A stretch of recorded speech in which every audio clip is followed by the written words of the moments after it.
This was a structure, last week's structure pop quiz. The questions were related to waves and the space physics. You can annotate on the screen to answer the questions as well, and I'll discuss each point. In the first question, table 5.1 shows an application of regions of electromagnetic spectrum. Complete the second column of the table with the region electromagnetic spectrum used for each application. Choose from a region of this list: gamma, infra, micro, radio, and ultra. We can annotate on the screen. So the first one, for a treatment of the cancer, gamma radiations are used. It's already there. For a Bluetooth devices, Bluetooth data connection or transfer, we use radio waves. That's right. For optical fiber or fiber optics, we use visible light or infrared radiation. The security mark to identifying that whether a currency is real or a fake, it is having security marks which are having UV, like which use ultraviolet radiation. To sterilize the food, if you want to sterilize the food, which radiation we can use, because these ultraviolet radiations or gamma radiations, they don't allow the bacteria to grow. So mainly it's to sterilize the food, gamma is the right one. And then wireless internet. So for a wireless internet, what we use wireless internet, we use microwaves.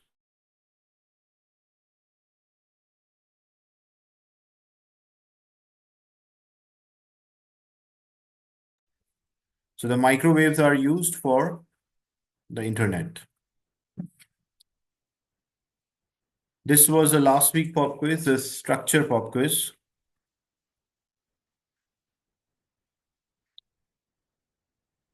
The second, state the approximate speed of radio waves. Even if the same question was there, the approximate speed of a microwave, radio wave, infrared, all these radiation have the same speed. And what is the speed of these radiation? Speed of this radiation, that is 3 into 10 power 8 meter per second.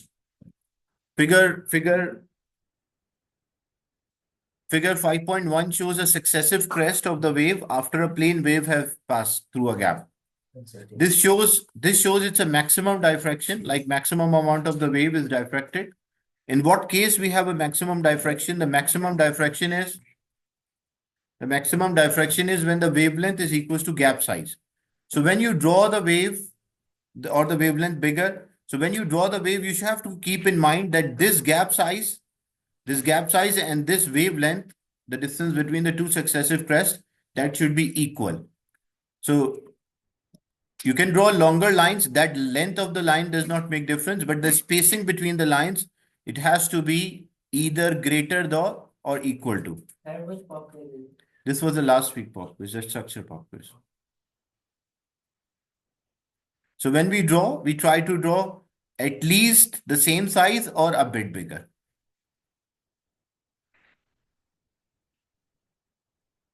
Because maximum diffraction happen or occur. The next is figure 5.2 shows much wider gap and the same wavelength which was used in the first one. So if we have a wider gap, if a gap size is bigger than the wavelength, what will happen? A smaller diffraction. So how we represent a smaller diffraction? So only the edges will bend. But the wavelength should not change. Why the wavelength should not change? Because it is in the same medium. If the medium changes, then the wavelength will change.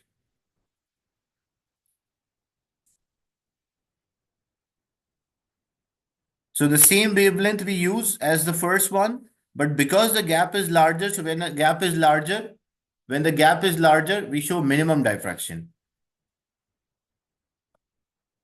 So it depends on the question. When you have if it's a gap is smaller than the wavelength or equal to the wavelength, then you have a maximum diffraction. As you can see here, when we draw the wavelength, this wavelength is equal to the gap size. So we draw maximum diffraction, we draw curve wavefronts. If you want to show the minimum diffraction, how we draw show the minimum diffraction? So the same for the same wavelength.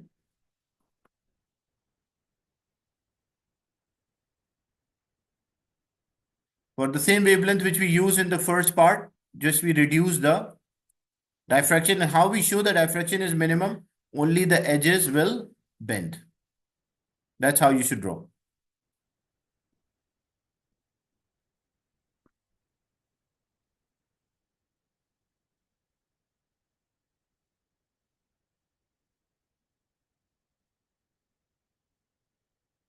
Next is figure 6.1 shows a full scale diagram of an object O in the image I produced by a converging lens. The lens and its position on the principal axis is not shown. On the figure, draw a ray to locate the position of a center of converging lens. How we can identify the position of a lens? So the simple way is we'll draw a line from the tip of the object till the tip of image. So when we draw a line from tip of the object till the tip of image, the point where this line meet the principal axis or intersect the principal axis, this is the position of the lens. So whenever you want to locate the position of the lens, you always draw a line from tip of the object to the tip of image. And we have to label that as L, the position of the lens. The second is determine the focal length. How we can determine the focal length? So we have to draw another ray. If the ray of a light is parallel, we draw another ray from tip of the object. If a ray of a light is parallel and it will meet again at the tip of image.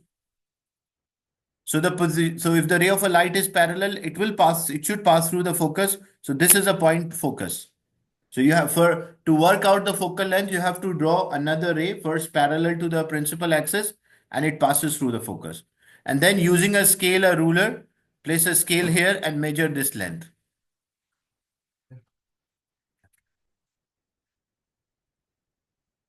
So you have to place a ruler on the scale and measure the length. So from where we'll measure from start of the position of the lens, like this distance. This will be the focal length. So if you want to locate the position of focus, the rule is you draw a line from tip of the object parallel to the principal axis and that passes through the focus. And from lens till the point where it meets the principal axis, that is the focal length. And it will, according to your measurement, you will write the answer here. Then the object is moved 2 centimeters closer to the lens.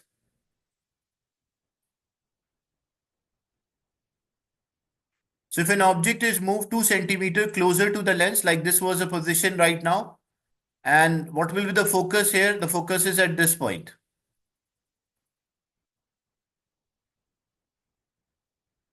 So this is the focus. If I move this object within the focus, what will happen to the image? If the object is between the focus and the lens, what kind of image it will form? It will form a magnified, virtual, and upright. And behind the object will form. Yeah, so same side as the object. So the question is, what will happen? The two changes to the characteristic of the image. So what will happen to the image? It will be magnified, Upright. upright, even it will be virtual. You can, but you have to mention two only. So magnified, virtual, upright. So how we can identify where to mark a focus? So what you have to do, first thing, you draw a line from top of the object till the top of image, and this the point where it intersect, that is the position of the lens. Now to locate the position of the focus, you draw a parallel line parallel to the principal axis. So if the line is parallel to the principal axis, it will pass through focus. So means this is the point of the focus. And you just measure this length.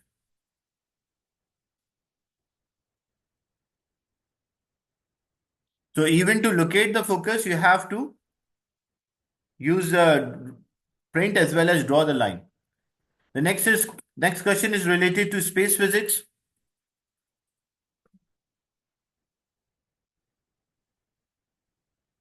Figure 10.1 represent the position A to H as a moon as rotate around the earth. You can see different positions.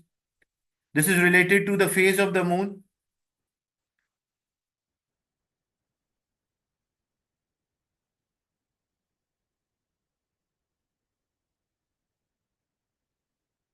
So as you see, these are the phases of the moon depending on the position. First, if it is on the right hand side here, according to the same, it's the same thing. We have a new moon. Then we have a waxing crescent. A quarter is there, first quarter. Then waxing gibbous, full moon is there. Then waning gibbous, third quarter, waning crescent, and then we have a new moon again. So we want to just identify the position according to the question.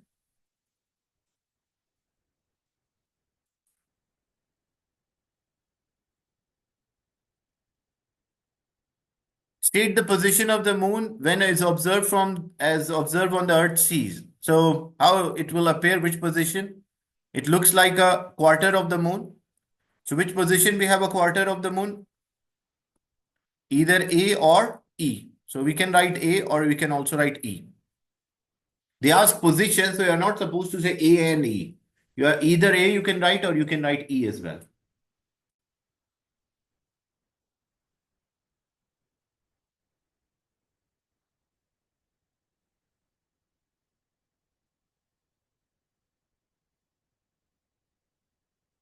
The full moon is there. Which position we have a full moon? So at position G, we'll have a. Yeah, C is in new moon. If they ask new moon, then it will be C. State the approximate time taken for the moon to orbit the Earth. So approximate time, we write 30 days. 30 days. But write 30 days or 1 month. I said that's no, don't write 27.3 days exactly, write 1 month. Okay.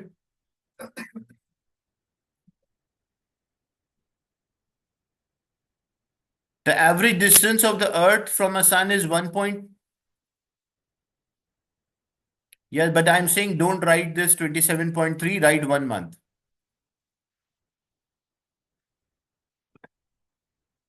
Calculate the average orbital speed of the Earth in kilometer per hour.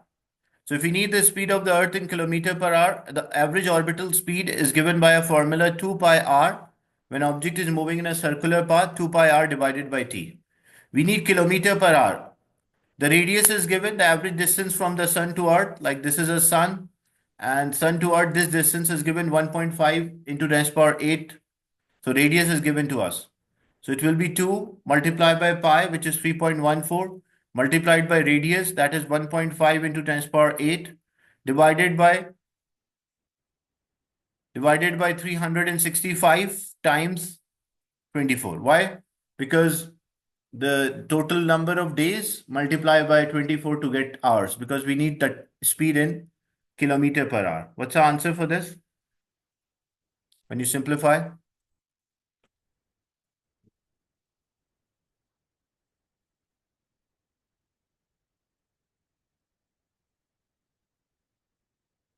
One point one exponent 5, okay. Or 1 point.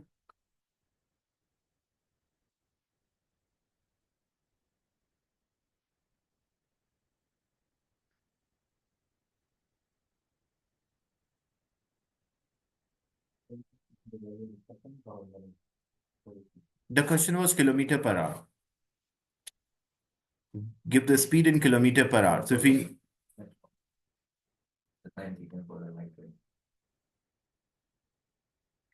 So yes, we can use a formula. Speed is distance divided by time, but when object is moving in a circle, the distance covered is a circumference. So that's why distance is 2 pi r and the time is t. Time for one.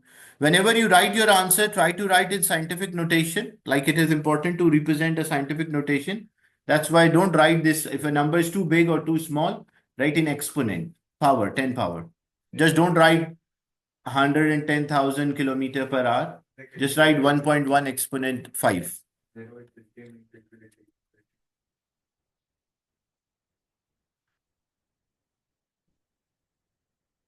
So when answer is too big or small, then change. The speed of a light in a vacuum is 3 exponent 8. Calculate the time for a light from a sun. So if we need the time for a light to reach, so we have the formula here, speed is distance divided by time. What is the distance between, because the light from the sun is traveling in a straight line to Earth. So this distance was given 1.5. This distance was given 1.5 into 10 to the power 8. Here, the distance between the sun and the Earth is given in the question. That is 1.5 exponent 8. But that is kilometer.